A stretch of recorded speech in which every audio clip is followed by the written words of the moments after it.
Hi everyone, this is Tuplex. Welcome back. Today I want to work on defenses for the base. I've set up a second copper mine up here, and it's already getting attacked. Attacks are coming, I don't know if I would say hot and heavy, but they're definitely getting to be more and more bothersome. So we should do something about it. This wall down here seems to have helped keep things from coming up this way and bothering us. And it's a fairly simple wall, so I'm pretty pleased with that. But these bases are just going to spread. So what I'd like to do is get over there and put in a good defensive wall right there. We'll see here, maybe or maybe not, if there's a path to get through. But in any case, a couple of small wall sections over here will protect our, the entire western flank, pretty much. We might even be able to just put one up there. You can see the sizes of the bases of the enemy nests are growing, so things are not going to get any easier. So let's go take care of that. Before we do, though, let's design the wall. And I think I'll do that. I'll do that over here in the main base, where we still have access to some stuff. So let's grab some wall sections. Laser turrets. Now, normally for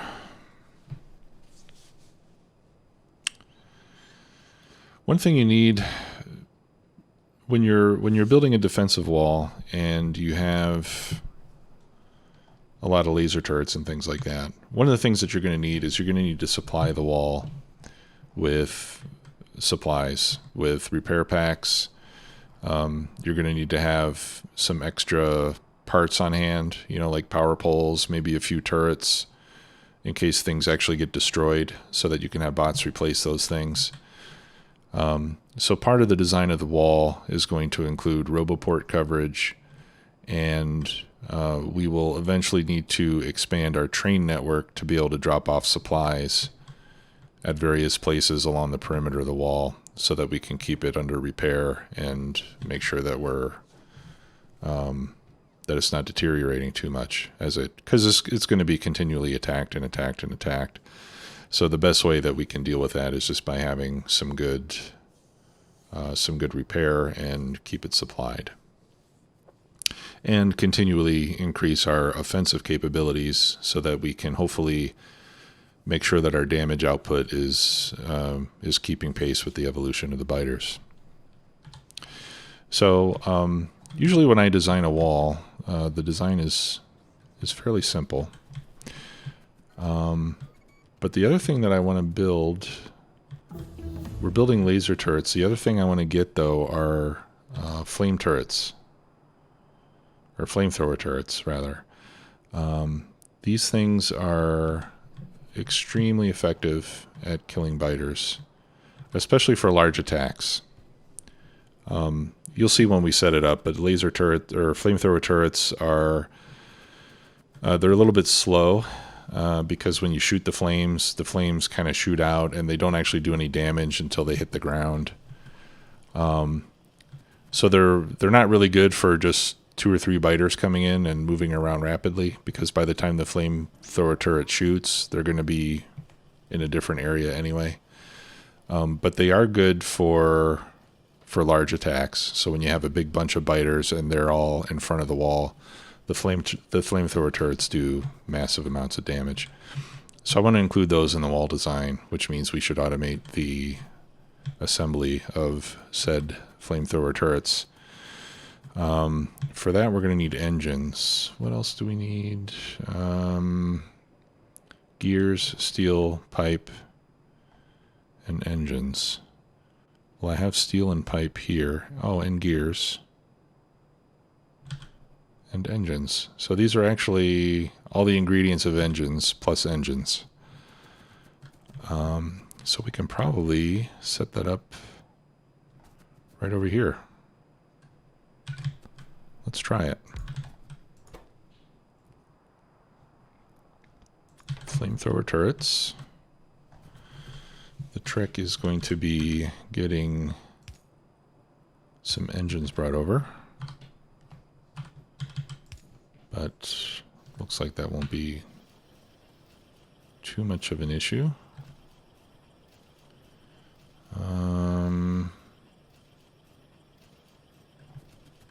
Now I would like to feed it more than just one at a time though. So here, let's do this.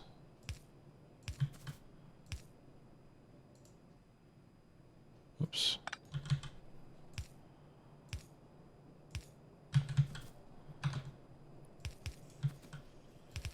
There. Whoops.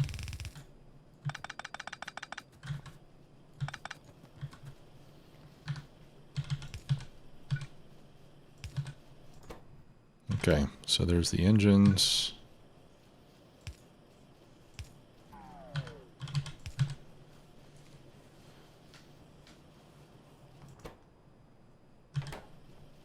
Why am I not getting... Oh, those are facing the wrong way. Okay. And you could hear my night vision goggles turning on and off. I also added a few energy shields to my loadout here. This still needs work. As time goes, I'll continue to upgrade it. Okay, so now we're making flame turrets. These things take a long time to craft. So this is going to be a slow process. We'll put those into a provider chest. Let's stock up, say, 50 of them.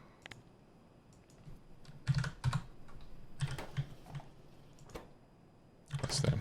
Okay. And then we need to extend our roboports down here. Where are my roboports? Here we go. All right. So let's put this. All right, right there would be a good spot. I guess we'll put it up there. Okay. So I'll grab a couple of those and then, yeah, let's do our wall design down here. Okay. Clean up those old trees. Okay. So usually what I will do is I'll start with a double section of wall. Like that. And that's it. That's the whole wall. I've done, in the past, I've done stuff like these, I don't know what you call these, shark teeth or whatever. Diffusers or something. I've built walls with these in front as well. I find that they don't add a whole lot.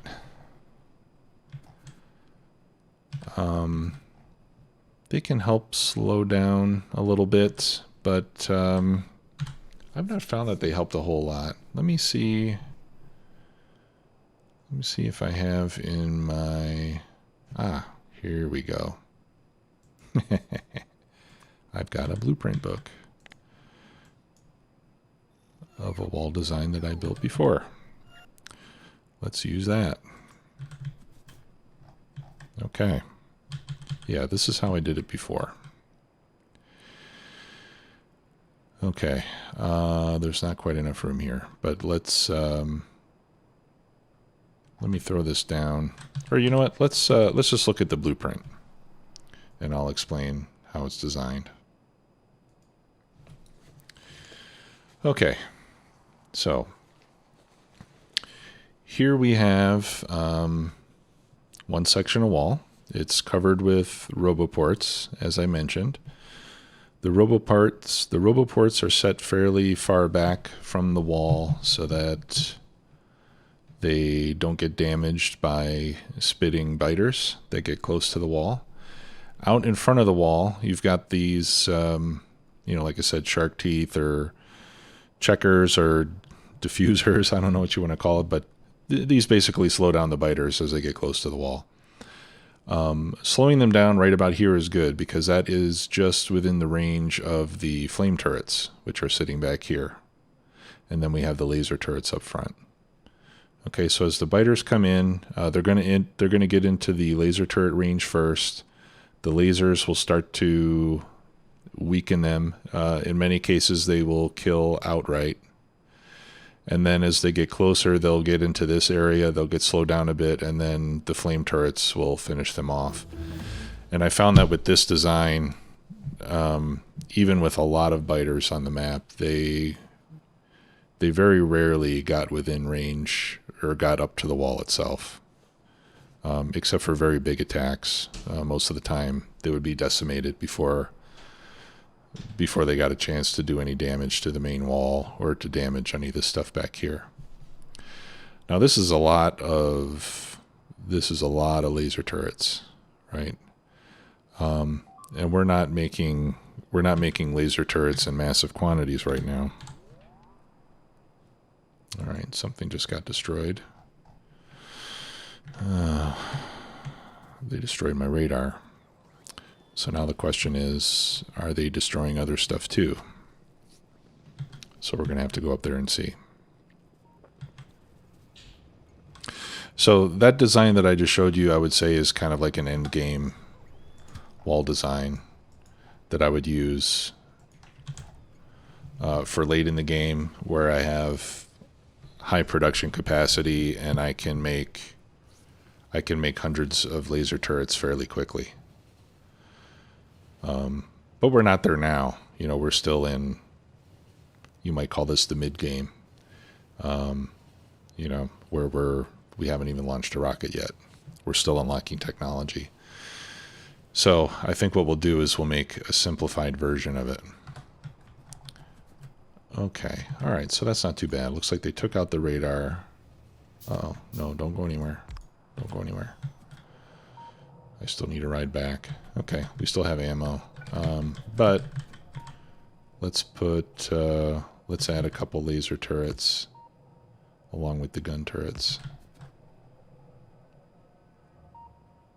You can see the laser turrets have a larger range than the gun turrets do. So setting up something like this, when the biters come in, the laser turrets will engage first, and then as they get closer, the regular gun turrets will kick in and add to the output. And even though you get access to gun turrets fairly early in the game, since we've been getting these projectile damage upgrades and stuff, they're actually quite powerful. And they can do a lot of damage. Okay, there's a Spidertron that I really would like to get. I think we should go for artillery, though, since we're focusing on defense right now. Let's start researching artillery. These will give us very long-range weapons that we can use to take out biter nests from afar, so that we don't have to run in there and do it manually. Okay, now this nest, since we're here, I'm going to take out this nest that's right here in front of us. So I'm just going to put in some turrets like that. I'll make a copy of it. Put another one there.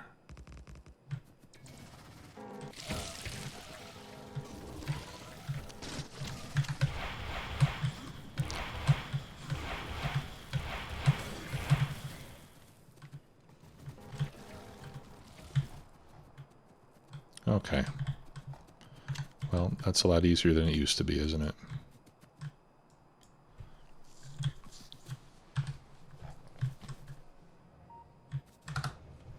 Fabulous. Okay, let's go back home. So what I'll do is I'll take these endgame wall designs, and we'll just make we'll make a simplified version of it. And by removing some of the content here. Uh-oh. Is that right? Yeah, no. What happened to my flame turrets? Oh, here we go. Yeah, see, I had made two versions of it. So let me show you.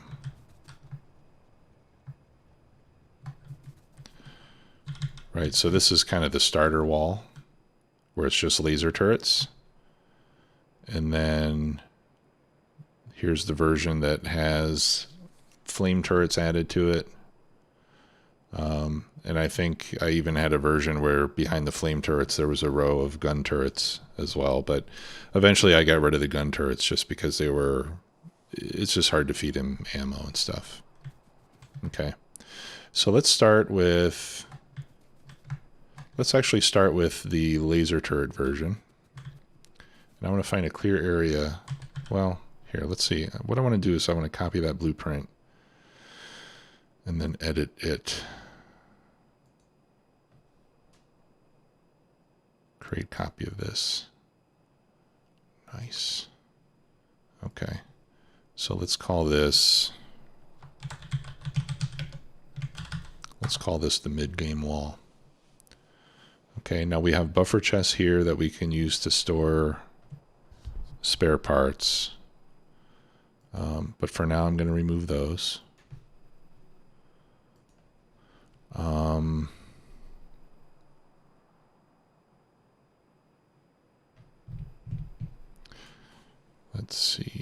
Let's see. Do we have any oil over here? There's no oil locally. Have we researched coal liquefaction yet? I believe we have. Yes. Okay, so we can make oil from coal. There is a coal patch there. Oh, there's a coal patch right here. Okay, yeah, good. All right, so I'm going to leave the flame turrets in here. But what I'm going to do is I'm going to reduce the number of laser turrets by half, just so we don't have such a big drain on power. So I'm just going to right click every other one. Or you know what, maybe that's not the best thing to do. Because we do want to make it a repeatable pattern.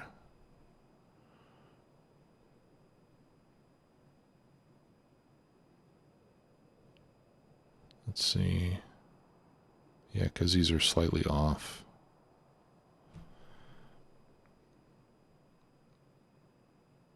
All right, well, let's just try taking every other one out and see if it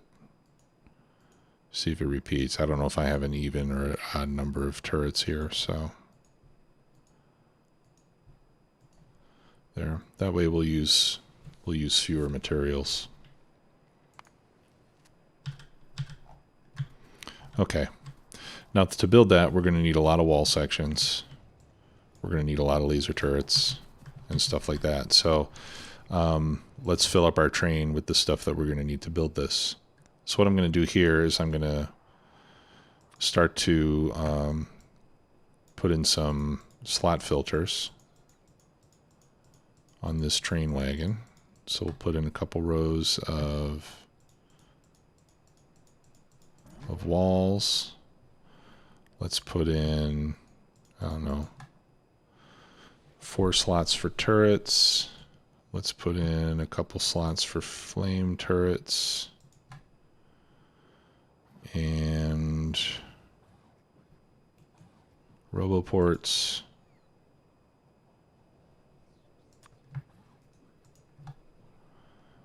And power poles. And there's probably something else that I'm missing. All right, so that's going to be for there. And then I'll put in some requester chests here, and we'll request those items. So here I'm going to request walls. And I'll request, well, let's see, I have, what, two or three sets, so I don't know. I'll just request 1,000.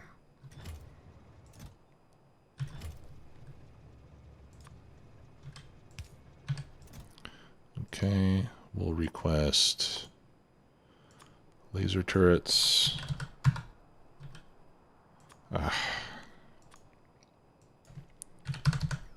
Enter, and then check.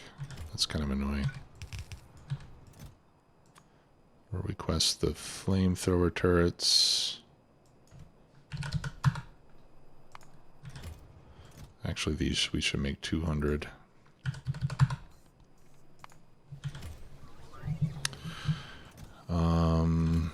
What else do we have in there? Oh yeah, roboports.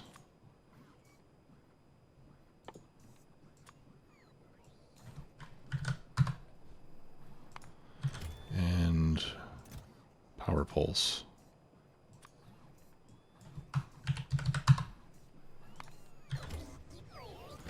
Okay. So we'll use this car for, or this wagon, this part of the wagon for wall building supplies. Now we need to feed the flamethrower turrets either crude oil, heavy oil, light oil, or petroleum. And the damage that they do will vary depending on what we fill it. Crude oil gives it the least amount of damage. Or I'm sorry, no petroleum. Crude oil doesn't provide much damage. Heavy oil gives a slight increase, and light oil provides the most damage. Now, what I found is that giving it crude oil is generally more than sufficient. Now, the problem with getting the oil from coal liquefaction is I think I'm going to end up with... I need to make some refineries. I think I'm going to end up with some petroleum, whether I want it or not. Let me get some brick so I can make a refinery and see what the recipe looks like. Oh no, that was solid fuel, not brick. My bad. Where's the brick? Here it is.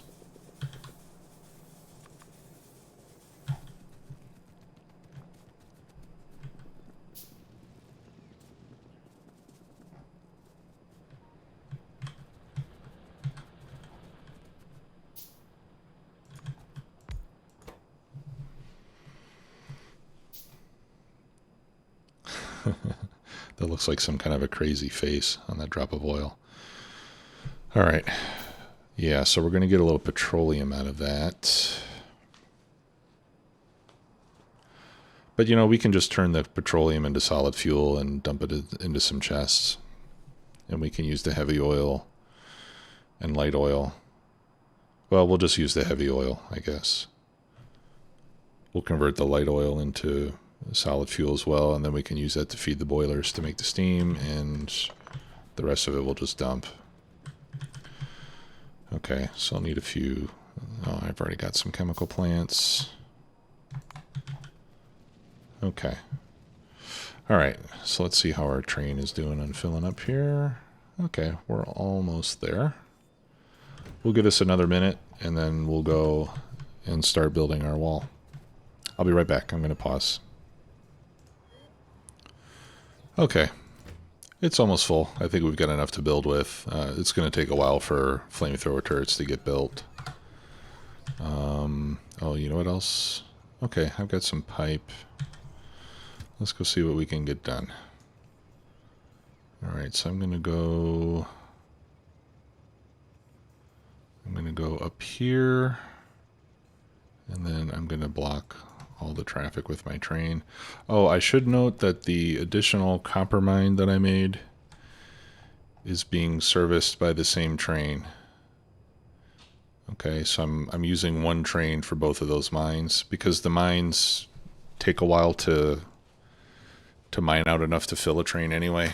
So I send the train here first, and then it goes to unload, and then it goes to this one, and then it goes back to unload again before it repeats the cycle.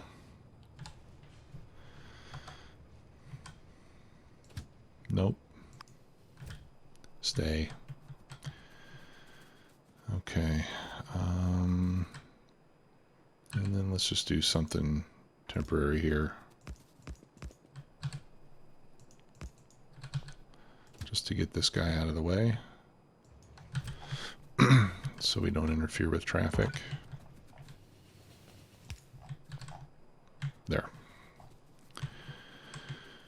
Okay.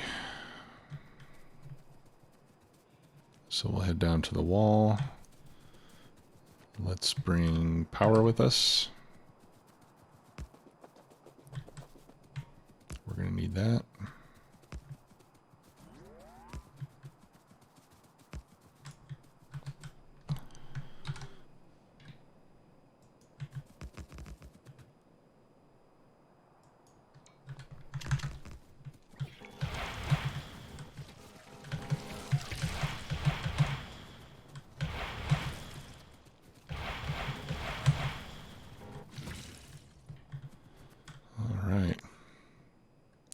I'm getting pretty good at this.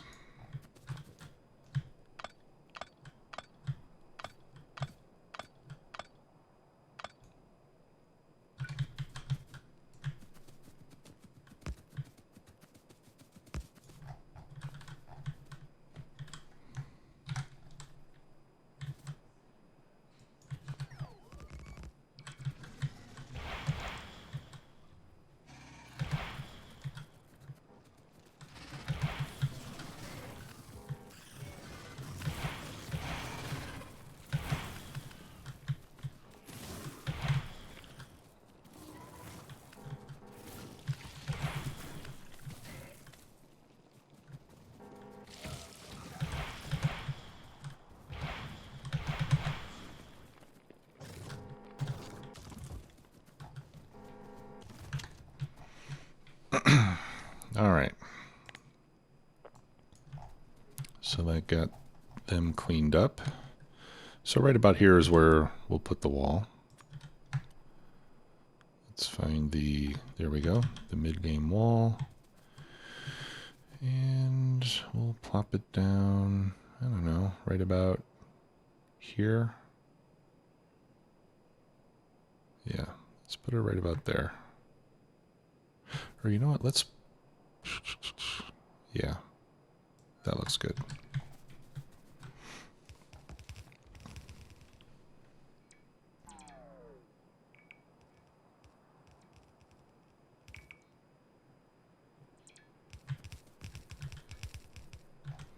Okay, and I'll have to run back to the train to get some more parts. But this will block off this section pretty well.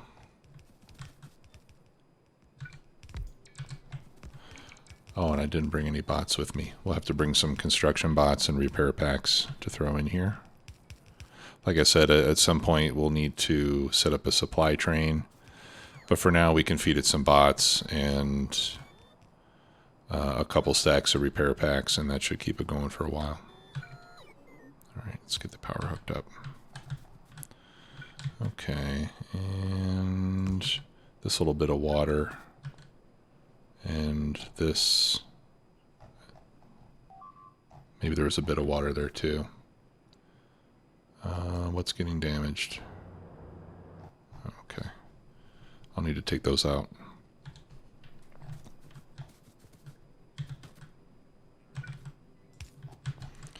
Okay, so what do we need here? I basically just need 2 more flame turrets. So let's grab a couple of those and then we'll set up a little bit of oil production using coal liquefaction. Since we have the coal here and we don't have oil.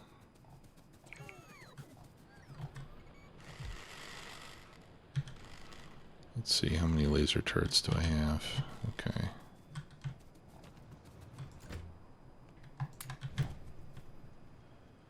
Alright, so before I go back down there, let's go up here and take out these spider nests.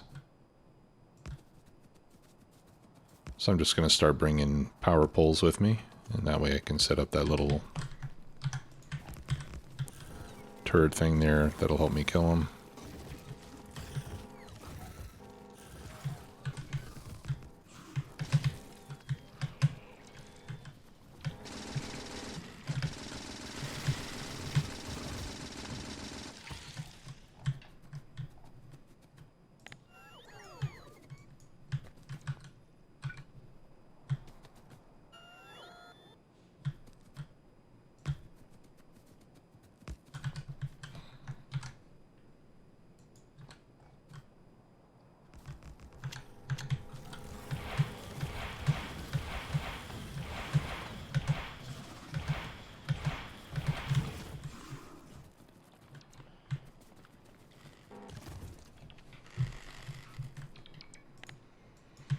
Okay, great.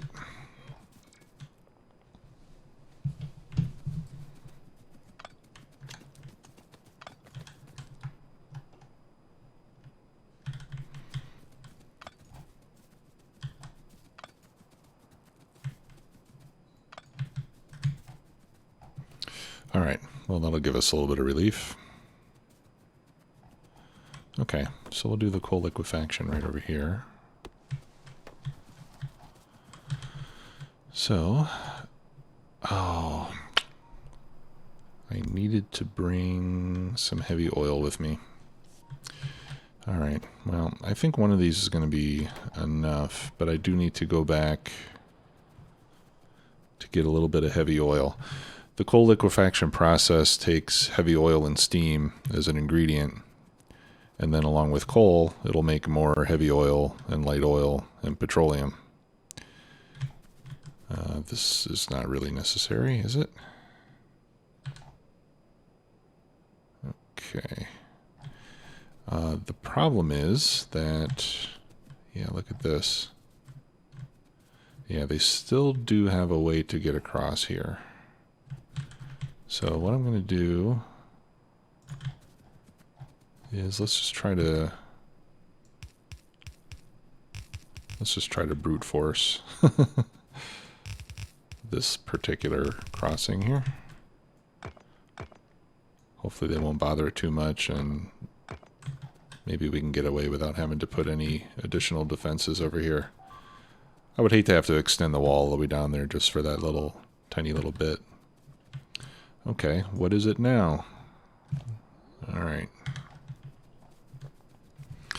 Okay, so in order to get the process started, you have to feed it a little bit of heavy oil to begin with. And we can do that by going back to our refinery. We can fill up a couple of barrels with heavy oil, and then we can bring them over here to prime the system. All right. And this is telling me no path because it's trying to get back to the main base, but it can't because that's a one-way rail. So we'll just back it up, and then we now have a path.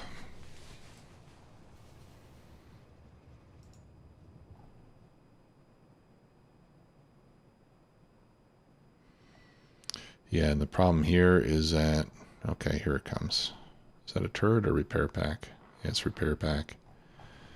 This turret might take a while because I'm now putting all my turrets and stuff over here into these requester chests where they're not available to anybody else.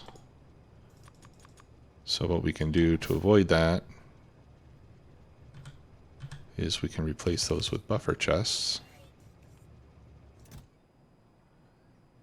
Oh no.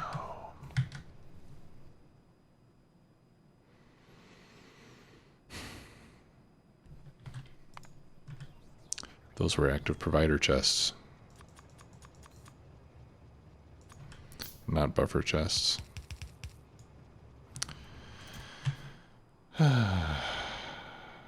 Okay. So we'll have to set that up again. 1,000 wall.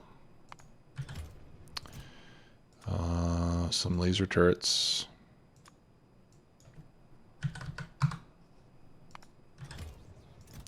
Some flame turrets.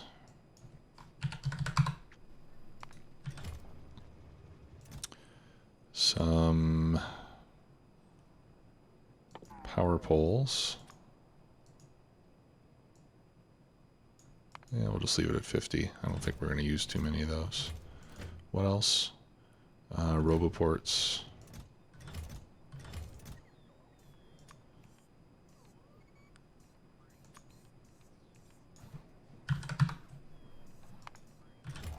Okay. This way, if the bots need to use some of these, they can pull them out of the buffer chests. So they'll be stored here for the train, but then if, for example, we have one that's been damaged down here, if this was a requester chest and it didn't have all 200 yet, then all the laser turrets would be going into this chest until there was 200, and only after that would the bots be able to get another laser turret to replace the one down here that got destroyed. So this way, these are held here, so when my train comes, if my train needs more, it'll be able to pull it out of the chest. Otherwise, the rest of the network will still have it available. Okay, and we came here to get a little bit of heavy oil, so let's go up to our refinery. I'm going to craft, let's make 5 empty barrels.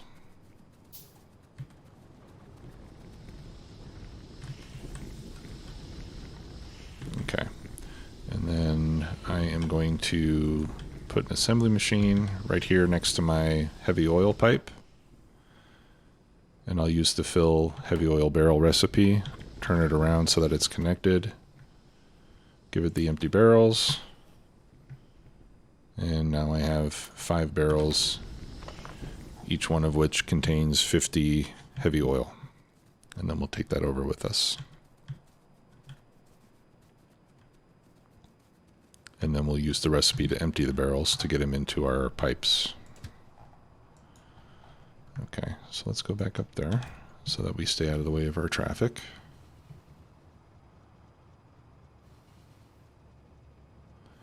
So barrels are a really convenient way for transporting, I would say, small volumes of fluid. Some people like to build bases where all the fluid is transported with barrels. And that's kind of fun for a while. But then you have to manage all the empty barrels and get them back to be filled again, and to me it becomes a bit of a headache, which is why I don't usually do it, but it is possible. Okay. So we can see here we need coal, heavy oil, and steam going in. Let's get this 2, 3. Yeah. We'll make it 3 tiles away so that we can get the coal in easily. And I'll put that inserter right there.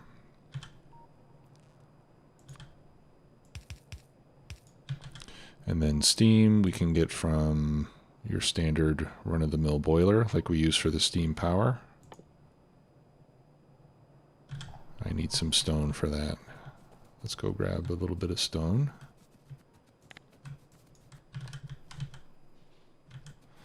Okay, now you won't see it here because I have it automatically filtered out. So I'll have to pick it up from my trash slot, go to crafting, craft the boiler, and then the rest will go back into my trash slot.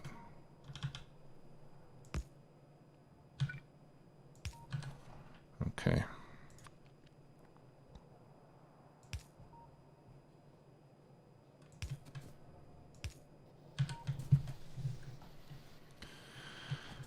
All right, and then this is going to need water, so let's make an offshore pump.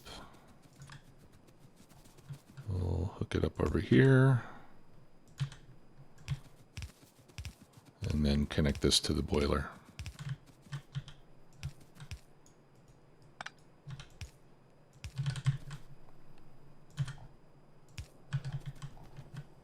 Whoops. I was connecting the water to it. This is the steam.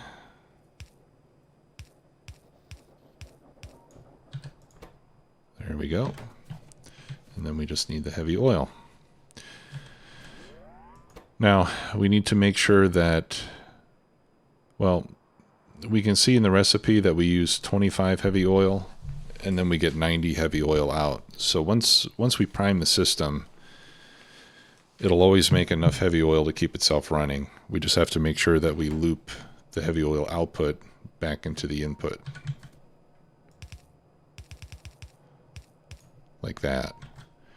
And then whatever heavy oil we take out of here, I would take downstream from this. Like from there, let's say. Okay. So let's put the heavy oil in there to get it running. So we'll place that there. We'll give it the empty heavy oil barrel recipe. Connect it up. Put in our barrels. And then we get our empty barrels back and this is now running. Okay, and then you'll see here the heavy oil will go back into the pipe, it'll go back up here, and so on and so forth.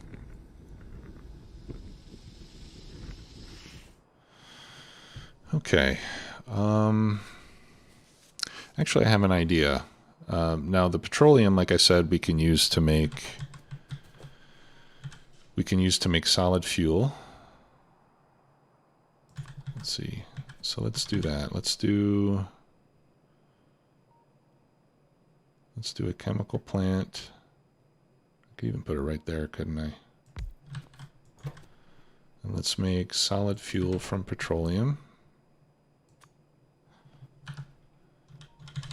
And then I'll put an inserter there.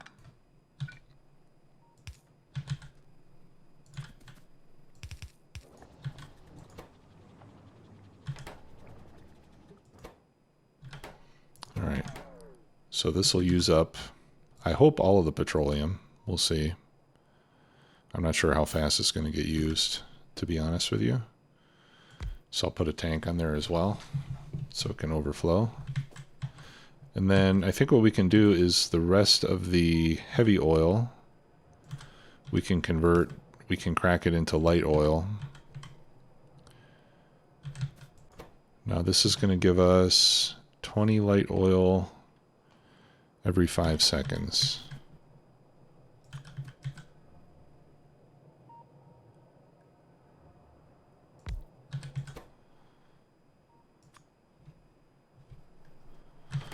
Oh, I'm sorry. I need to look at the heavy oil.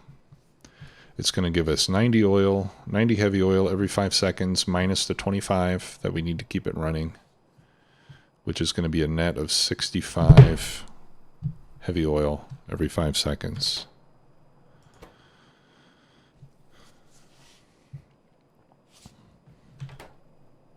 That's a crafting speed of 1.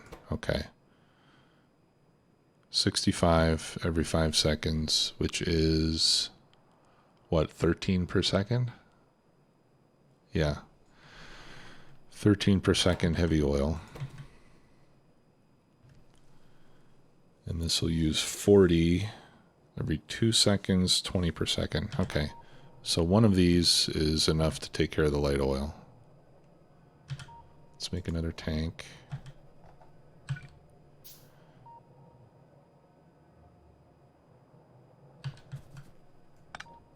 So let's feed that there. Let's bring more water down.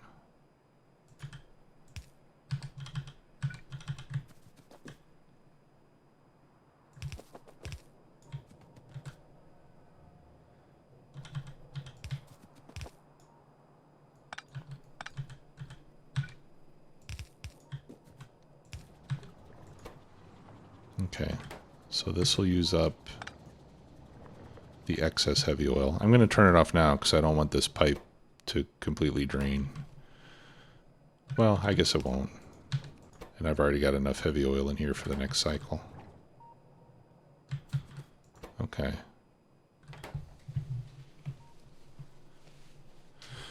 And then we'll take the light oil. We'll put all the light oil into a tank. And we'll feed that to our flame turrets.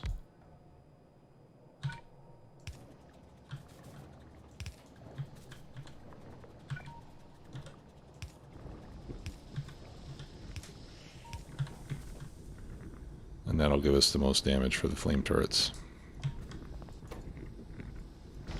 And that's really the whole purpose of this entire setup, is just to make light oil for the flame turrets. Okay, so we'll throw a pump on there. It might have been easier just to bring a train with crude oil over here, but, you know, sometimes I like to do things a little differently.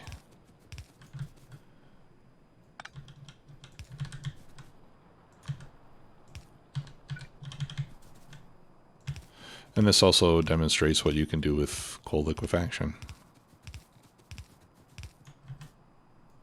So as you can see, coal liquefaction is good to use when you have You have a lot of coal in an area where you want petroleum, and you can do the conversion.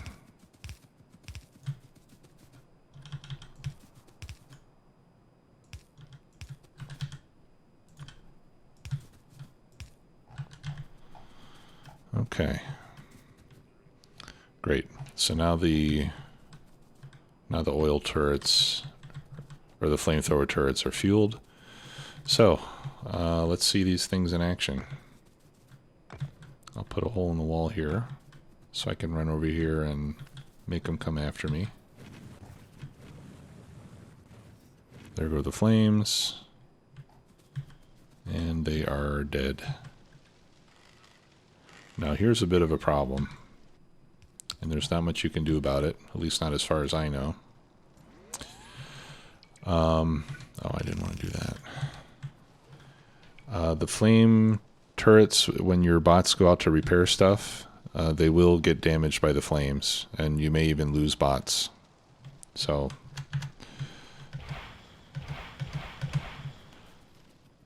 I don't think there's anything that you can do to prevent that,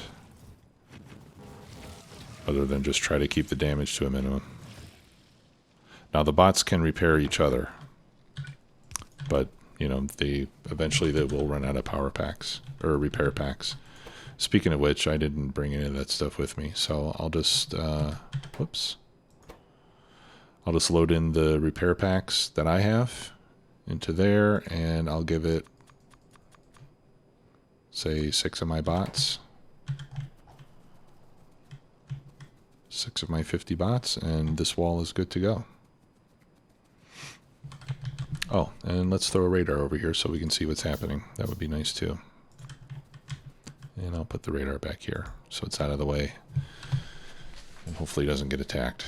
Okay, so we can see here now we've got 6 construction bots. Actually, let's give it a few more because they will, once in a while, we'll lose a bot. It'll get killed, or it'll sit in the fire for too long trying to repair things. Okay, so this wall is pretty much taken care of.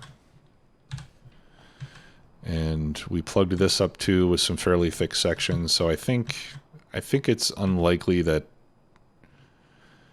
the biters will come over here and just continually attack these very thick bits of wall with nothing behind it. I think it was more likely that they'll go over here, but we'll see what happens. If we need to, we can put more active defenses down there. Okay, so that is a very, very basic wall. A little bit of coal liquefaction. We'll have to continue building up the wall around the rest of the base. So again, I think we've got a nice ore patch here for iron, so I think maybe we put the next section of wall just to the north of it, so that that'll be on the inside. We can put a wall, say, over here. Again, just looking for places where we can block things off without having to build huge walls, take advantage of these big bodies of water. So we can put one like down this way, one across there, one across there. And then maybe we should just build straight across here and pick all this up. And then we'll have this whole area to ourselves, and the biters shouldn't bother us too much anymore. Let's see how we're doing on the solid fuel. Okay.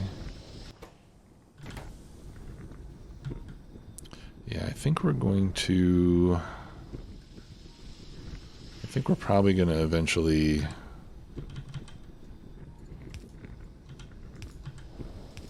make more solid fuel than we're consuming.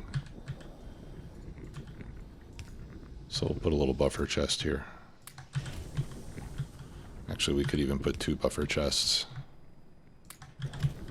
So between the tank and those 2 buffer chests, hopefully this will never back itself up. Really, I don't want this to stop until this tank of light oil gets full. Okay, but we can see when we produce heavy oil, it immediately goes back in to feed the machine, and then all the rest of it goes over here to get converted into light oil. So this should be a fairly efficient setup. Do we need to feed it coal faster? No, I think that's fast enough. Yeah, so that one inserter seems to be fine. The only potential problem we can have is if we run out of coal. And then we'll have to do something else. Okay, so let's get back in our train. Switch it to manual mode so we can drive it ourselves. Back it up. Actually, you know what? Let's be a little more intelligent about this. Let's put a stop right here. And what do we want to call this? Let's call this PAX West. So PAX in the transport industry, I guess, I'm not an expert, but this is what I've heard, stands for passengers. So this is what I would call a passenger station. It's not for picking up or dropping off freight. It's just for me to park my train so I can come over here and do stuff. And so I usually just name those types of stations PAX for passenger stations. Okay, and then we'll throw in a signal there. If I'm coming out, let's put one there too. I can take this one off. So the train will come here. It'll stop if there's a train coming in there. And going across, this will also stop because this is all the same block. So, okay, so now we can add that passenger station, tell it to wait there until we get a circuit condition, which in this case is basically just telling it to wait indefinitely because it's never going to get a circuit condition because there are no circuits connected to the station. But that's usually the condition that I use for my personal trains, just so I can go from station to station and just have it sit there and wait until I give it some other instruction. Okay, so now I can hit that and we'll head back home. All right. Well, thanks a lot for watching. Once again, I will see you all next time. Take care. Bye-bye.